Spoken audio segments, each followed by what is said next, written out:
Ini adalah Poco M6 Pro. Bisa dibilang ini adalah salah satu dari 3 HP Poco yang pertama kali rilis di Indonesia di tahun 2024 ini ya. Dua HP lainnya itu ada Poco X6 dan Poco X6 Pro yang stoknya sekarang lagi susah banget.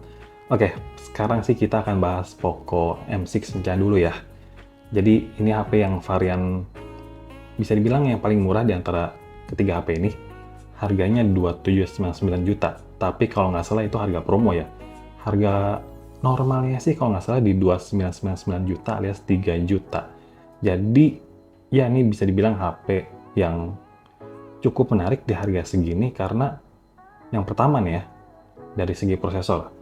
Nah, prosesornya dia chipsetnya pakai MediaTek Helio G99 Ultra. Ada bevel ultranya. Nah, nanti kita bahas kira-kira apa sih bedanya Helio G99 Ultra sama yang nggak ada ultranya gitu. Nah, kedua, dari kamera. Nah, di range harga segini, ini HP udah ngasih fitur stabilizer OIS. Nah, tapi nanti kita akan buktiin kira-kira OIS di range harga 2 juta sampai 3 juta ini kira-kira apakah worth it, apakah sesuai harapan gitu ya. Kira-kira soalnya kan nggak semua fitur OIS itu sebenarnya bagus gitu. Jadi beda-beda. Nanti kita tes semuanya, nanti kita akan coba satu-satu, akan kita bahas semuanya. Oke, sekarang langsung aja kita masuk ke videonya. Oke, pertama kita bahas dari segi layarnya dulu ya. Layar sama desainnya dulu deh. Dari segi desain ya, kalau kita pegang bagian belakangnya, ini emang berasa banget feel polikarbonatnya ya, alias plastik. Dari bodi belakangnya, dari frame-nya, semuanya ini dari plastik. Nah, tapi finishing glossy-nya ini menurut gue keren loh. Finishing glossy-nya ini seakan kan kayak ada dua bagian ya. Yang bagian atasnya ini emang bener glossy, jadi mengkilat gitu. Yang bagian bawahnya dia kayak semi doff gitu ya, tapi semuanya ini dibalut pakai lapisan yang finishingnya itu glossy, jadi seakan kayak kaca kelihatannya gitu ya. Nah, tapi kekurangannya adalah kalau kita pegang begini nih, dia tuh meninggalkan bekas sidik jari nih ya, kelihatan nggak nih? Dia tuh kelihatan kotor banget lah gitu, kayak gampang kotor. Jadi kalau bisa sih case-nya terus dipakai gitu ya, yang pasti kita bakal pakai case terus gitu. Nah, yang kedua, dari desain kamera nih, ini ada 3 setup kamera ya, 64 megapiksel, 8 megapiksel ultrawide, dan 2 megapikselnya makro. Dan yang satu lagi, ini adalah untuk ready flash. Nah, kalau kita perhatiin nih, dari bump kameranya ini tebal banget loh. Lumayan tebal, lumayan, agak menonjol banget. Kalau kita taruh di bawah nih, dia kayak bener-bener mengganjal banget nih tuh, si kameranya tuh. Jadi alternatifnya adalah kita harus pakein terus case-nya nih, soft case-nya ya. Kalau kita pakein case-nya, nah kayak gini, dia case-nya itu emang didesain untuk melindungi kameranya itu loh. Jadi si case-nya ini emang dibuat agak menonjol di bagian sininya untuk melindungi si kameranya ini gitu. Jadi ini udah oke banget gitu. Tapi sayang emang si warna birunya jadi nggak kelihatan. Padahal si warna birunya ini cakep banget loh. Varian yang gue pilih ini warna biru ya, BTW. Karena emang, lihat, cakep. Warna birunya cakep. Oke, itu untuk desain belakangnya ya. Dan untuk frame-nya, tadi udah dibahas, dia pakai material plastik semuanya ya. Kalau kita lihat nih untuk portnya, di bagian bawah, dia ada port USB-C, terus ada lubang speaker, ada lubang mikrofon, terus di bagian atas, karena dia udah 2 speaker, jadi dia punya speaker lagi di bagian atasnya nih. Tuh. Ada jack 0,5 mm, terus ada sensor ear blaster, dan ada mikrofon lagi ya. Di sebelah kanan dia ada tombol power sama tombol volume. Nah, di sebelah kiri kita lihat ada SIM tray. Nah, kalau kita buka SIM tray-nya, dia nawarin slot SIM yang jenisnya ini hybrid ya. Jadi kalian harus ngorbanin antara SIM 2 atau micro SD-nya gitu. Nah, untuk di bagian depan nih, di bagian depan sebenarnya nggak ada yang istimewa sih ya. Untuk kamera depannya dia pakai desain yang pansol ya, jadi kayaknya udah nggak mungkin deh sekarang pakai desain yang water drop itu ya, udah jadul banget gitu. Terus untuk bezelnya juga terbilang tipis, udah bagus banget pokoknya nih. Oke, sekarang kita bahas untuk spek layarnya ya. Untuk spek layarnya sendiri dia pakai jenis panel yang Full AMOLED. Ukurannya 6,67 inch, resolusinya Full HD+, refresh rate-nya 120 Hz. Oke, udah mantep nih. Terus untuk kecerahan layarnya dia bisa sampai 1000 nits, dan untuk pelindung layarnya dia udah pakai Corning Gorilla Glass yang versi kelima. Nah, untuk kualitas layarnya ini di harga segini ini udah oke banget loh. Buat nonton video, YouTube, Netflix, sosmed, misalkan untuk scrolling gitu di TikTok, Instagram, ini udah bagus banget gitu ya. Kecerahan, ketajaman, tingkat akurasi warnanya itu udah mantep banget. Nah, terus untuk di bawah terik matahari nih ya, kalau kalian lihat nih, dia masih bisa nampilin gambarnya dengan jelas gitu ya. Pokoknya udah mantep. Di harga 2 jutaan atau ya 3 juta pas lah nih ya. Ini udah nampilin kualitas layar yang menurutku udah oke banget. Terus sekarang kita coba untuk fingerprintnya nih ya. Untuk fingerprintnya dia udah in-display fingerprint. Dan kalau kita cobain emang udah lumayan ini ya, maksudnya udah lumayan responsif, udah cepet, nggak ada kendala, nggak ada delay, udah oke pokoknya untuk fingerprintnya, jadi nggak ada masalah. Nah, sekarang kita masuk untuk pengujian touch delay-nya deh. Soalnya kemarin itu di video unboxing ada yang bilang katanya ini HP touch delay-nya agak berasa gitu. Nah, tapi coba sekarang kita buktiin. Oke guys, sekarang kita masuk untuk ke pengujian touch delay ya. Ini kita pakai aplikasi RealDrum. Kalau kita lihat sini, lihat udah lancar ya. Maksudnya nggak ada touch delay. Lihat. Ya. Oke. Ya, lancar ya. Jadi touch delay-nya aman di Poco M6 Pro ini.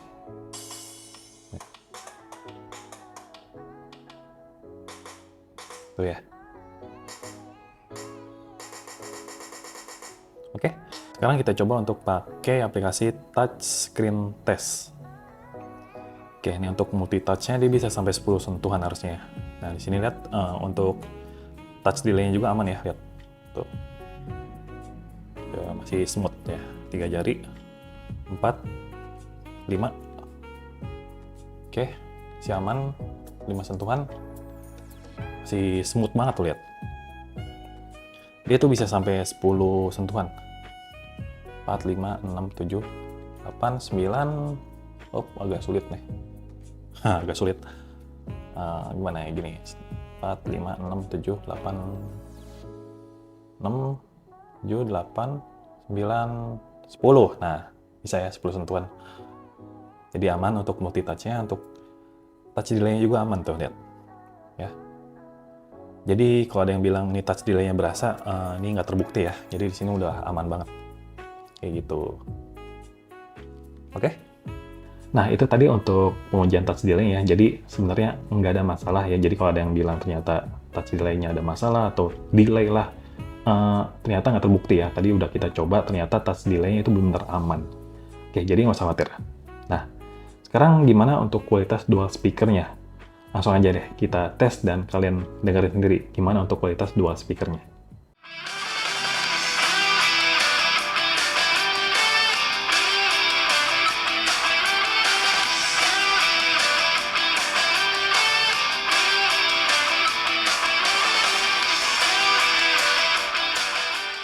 Oke guys, sekarang kita langsung masuk ke bagian hardware-nya aja ya. Nah, untuk spek hardware-nya sendiri, dia pakai MediaTek Helio G99 Ultra. RAM-nya 8GB, storage-nya 256GB ya, baterainya 5000 mAh dengan dukungan charging 67 Watt. Nah, terus sekarang pertanyaannya, apa sih bedanya Helio G99 Ultra sama Helio G99 yang nggak ada embel-embel ultranya? Nah, kalau kalian berharap atau ekspektasinya adalah ada peningkatan performa, mending turunin dulu ekspektasi kalian. Soalnya sama sekali nggak ada peningkatan dari segi performa. Jadi dari performanya nggak ada yang berubah, CPU-nya juga sama, clock speed-nya sama, GPU-nya juga sama. Nah, terus peningkatan di mana gitu? Nah, justru peningkatannya itu ada dari segi pemrosesan gambar untuk menghasilkan gambar yang lebih bagus, alias untuk kameranya nih. Nah, kalau Xiaomi bilang, ada fitur in-sensor zoom 2 kali yang bisa ningkatin kualitas gambar saat ngelakuin zoom. Nah, jadi simpelnya sih ya, kesimpulannya, embel-embel ultra di Helio G99 itu untuk meningkatkan kualitas kamera gitu. Jadi hasil kameranya jauh lebih bagus dibandingkan seri yang G99 biasa. Ya, karena ada embel ultranya, ya pasti harus ada peningkatan gitu kan. Jadi peningkatannya ternyata bukan di performa, tapi untuk di sektor kamera gitu. Kayak gitu guys bedanya. Nah, terus untuk benchmark Antutu-nya sendiri, ada di skor 430 ribuan. Ini udah gokil loh, udah mantep. Dan untuk pengujian main game nanti kita coba deh ya, beberapa game kira-kira dengan Antutu segini kira-kira bisa main game apa aja gitu. Nah, tapi sebelum itu kita lihat dulu untuk OS-nya. Untuk OS-nya sendiri dia masih pakai Android 13, MIUI-nya 14 gitu ya, dan dia belum dapat HyperOS gitu, dan kita juga belum tahu kapan sebenarnya nih HP bisa dapat HyperOS. Katanya sih emang bakal dapat ke depannya. Nah, cuma masalahnya kita belum tahu kapan bakal dapat kebagian HyperOS. Soalnya sekarang ya untuk handphone Poco sendiri baru Poco X6 Pro yang pertama kali dapat HyperOS ya untuk seri Poco gitu ya. Dan katanya sih nanti seri lainnya menyusul. Tapi itu dia, kita nggak tahu kapan, mudah-mudahan bisa cepatnya lah ya. Kita bisa ngerasain gimana sih pengalaman pakai HyperOS, dan mudah-mudahan nanti kalau misalkan emang udah kebagian HyperOS, mudah-mudahan nggak ada fitur yang dipangkas gitu ya, mudah-mudahan. Oke, sekarang lanjut aja kita untuk ke pengujian main game. Oke, di sini untuk pengujian main game, pertama kita cobain main Mobile Legends dulu ya. Di Mobile Legends kita coba frame di Super, untuk grafiknya di Ultra, dan ini so far lancar, nggak ada masalah. Untuk grafiknya juga lumayan terbilang bagus, terus dipakai main sejam, setengah jam masih aman, tapi emang suhunya aja yang kurang aman nih. Kenapa? Karena ya dipakai setengah jam juga udah lumayan berasa hangat gitu suhunya, meskipun emang masih ya ada di batas normal sih suhunya ya, tapi kalau dipakai main sejaman ke atas udah lumayan berasa panas. Jadi alternatifnya mungkin bisa dipakai yang cooler ya. Jadi ini HP emang dipakai main game agak lama, dipakai sejaman mungkin udah agak kerasa panas. Jadi emang bukan untuk main game yang terlalu ekstrim gitu ya. Nah, terus sekarang kita lanjut untuk main PUBG ya. Untuk PUBG itu grafiknya bisa di HD High ya. Nah, tapi ini kita coba di Smooth Extreme, itu udah lancar banget. Udah aman, udah lancar, kualitas grafiknya juga ya nggak bisa ekspektasi yang tinggi banget sih ya, karena ini kita coba di Smooth Extreme, kita coba di HD High juga sebenarnya masih aman gitu.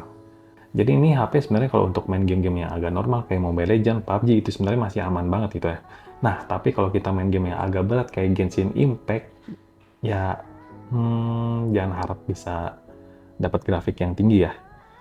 Karena ini aja rekomendasinya di rendah gitu grafiknya ya. Dan ini pun agak patah-patah sebenarnya. Ya wajar. Ini game kita tahu sendiri lah, lumayan berat banget. Jadi kalau misalkan kalian emang nggak terlalu peduliin kualitas grafik, yang penting bisa main, ini sebenarnya udah oke banget ya.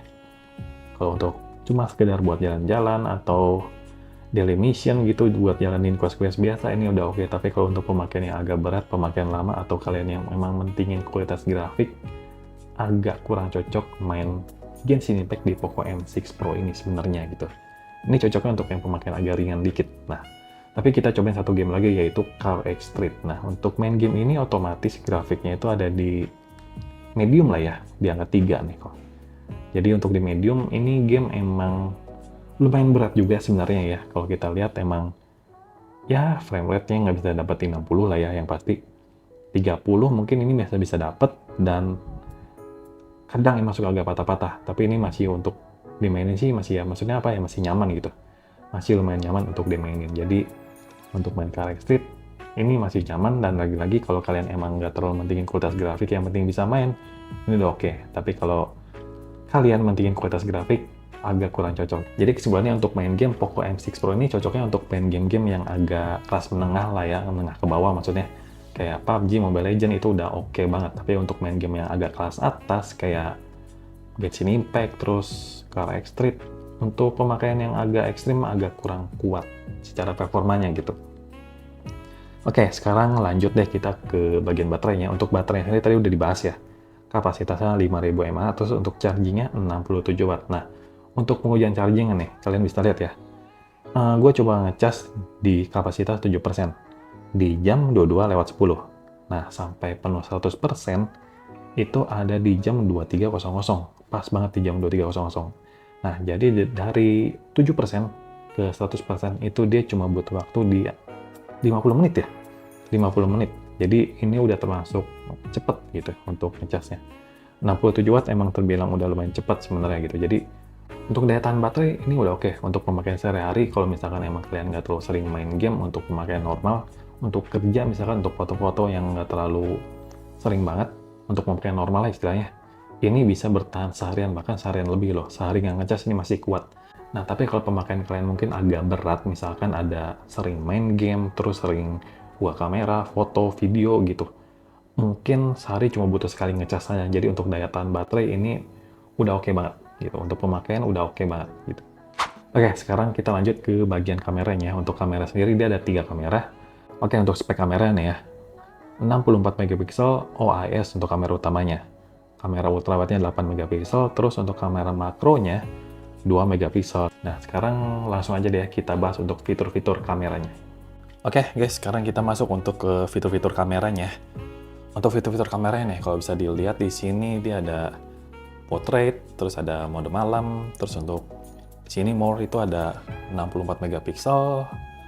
Untuk mode 64 megapikselnya ya. Terus ini untuk panorama, short film, slow motion, time lapse, long exposure. Ini edit apa nih?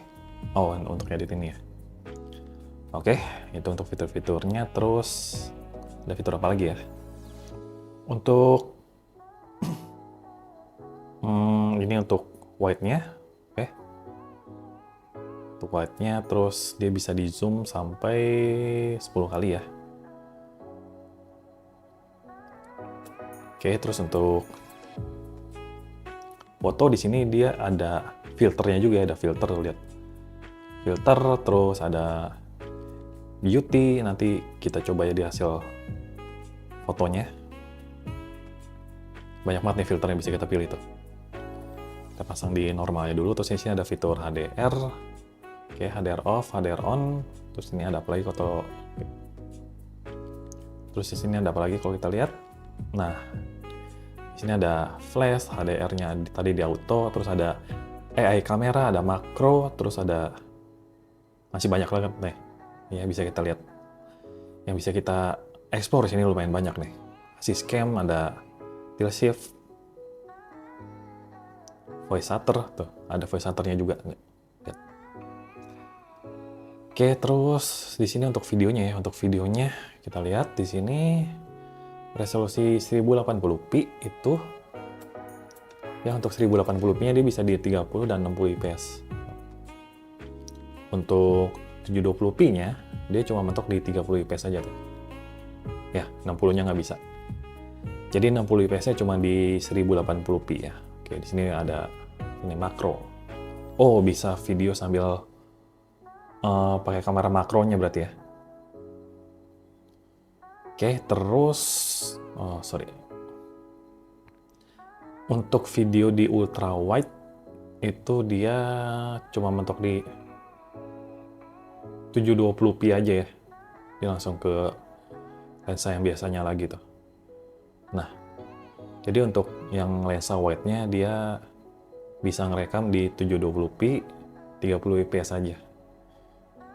Kayak gitu, oke. Nah, untuk kamera depannya kita lihat. Oke, ini untuk kamera depan dia bisa rekam di 1080p sampai 60 fps juga nih. Kalau 720p kayaknya sama. Di 30 fps aja, oke. Ya, kurang lebih itu ya untuk fitur-fitur kamera, terbilang standar sih, tapi cukup lengkap gitu di harga segini. Untuk kameranya cukup bisa diandelin loh ini. Nah, tapi gimana dengan hasilnya? Lanjut aja, sekarang kita lihat gimana untuk hasil foto dan rekaman videonya. Oke, kita lanjut. Nah, tadi kita udah bahas fitur-fitur kameranya, sekarang kita akan bahas untuk hasil kamera. Jadi untuk hasil kameranya, hasil foto, hasil video, langsung aja kalian simak dan kalian nilai sendiri gimana untuk hasil kamera dari Poco M6 Pro ini. Oke?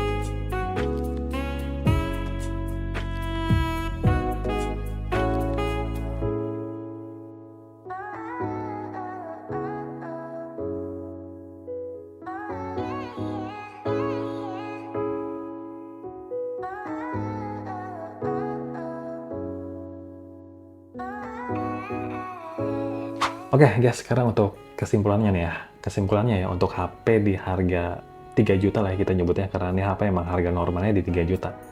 Ini HP cukup menawarin spek dan fitur yang cukup banyak sebenarnya gitu ya. Dari segi layar ini udah oke banget. Buat nonton, buat main game sebenarnya udah oke banget ya. Layar Full AMOLED 120 Hz-nya ini udah mantap banget.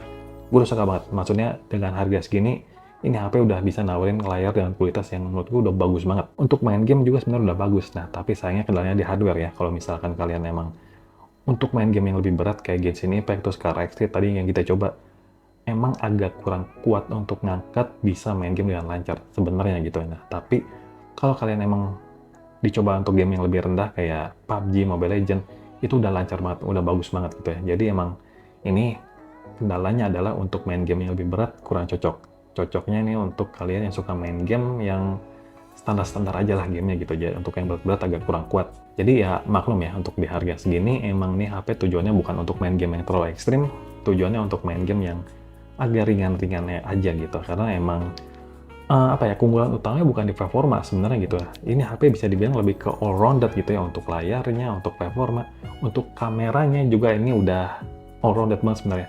Daya tahan baterainya juga udah mantep, chargingnya juga cepet. Jadi kalau misalkan kalian nyari HP yang all rounded di harga 3 juta, kalau kalian budget kalian segitu pas, ini salah satu HP yang cocok banget untuk kalian ambil gitu, karena emang udah all rounded banget di harga segitu. Jadi kesimpulannya nih, HP worth it apa nggak di harga 3 juta?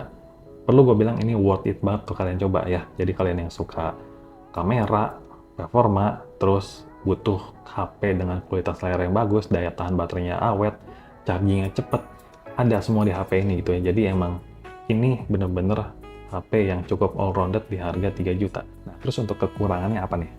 Untuk kekurangan yang pertama mungkin dari segi performa, ya itu dia, tadi kita nggak bisa main game yang lebih berat gitu, jadi yang standar-standar aja. Nah, terus dari segi kamera mungkin ya, dari segi kamera meskipun dia udah apa ya, ngebawa embel-embel OAS, kalau kita perhatiin tadi emang OAS-nya ini emang belum maksimal gitu ya. Di harga segini emang kayaknya perlu kita turunin ekspektasinya deh. Jadi OAS-nya emang belum bisa maksimal banget, nggak yang sestabil kita bayangkan kayak gitu. Jadi emang mohon dimaklum lah, di harga segini OAS-nya emang belum bisa maksimal ataupun sebagus HP-HP yang lebih mahal lagi gitu. Oke guys, kayaknya cukup segitu dulu ya pembahasan soal Poco M6 Pro kita kali ini. Semoga menjawab pertanyaan teman-teman, dan kalau misalkan ada pertanyaan kalian yang belum terjawab, kalian bisa coba langsung komen di bawah ya. Nanti sebisa mungkin kita akan bantu jawab pertanyaan kalian. Oke, semoga bermanfaat dan sampai ketemu lagi di video selanjutnya. Bye-bye.